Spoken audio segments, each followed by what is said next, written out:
الجزائر أرض الثوار وأرض إشعاع لإفريقيا بدفاعها عن القضايا التحررية العادلة في العالم، خاصة القضية الفلسطينية وقضية الصحراء الغربية.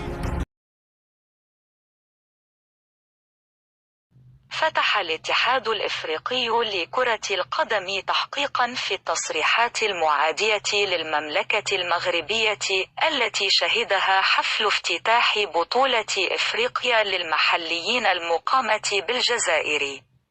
وقد أعلن الاتحاد أنه وفقا للنظام الأساسي واللوائح الخاصة به ولوائح الفيفا يجب على الكاف الامتناع عن الانخراط في السياسة والبقاء على الحياد في الأمور ذات الطبيعة السياسية.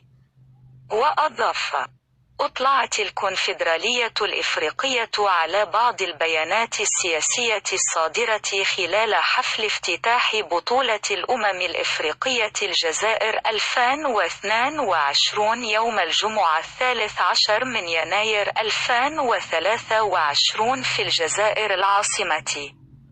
كما واصل أن هذه البيانات السياسية ليست خاصة بالكاف ولا تعكس وجهة نظره أو رأيه كمنظمة محايدة سياسية، وسنجري تحقيقات لتحديد ما إذا كانت البيانات والأحداث السياسية لحفل الافتتاح تنتهك النظام الأساسي واللوائح الخاصة بالكاف والفيفا وإلى أي مدى.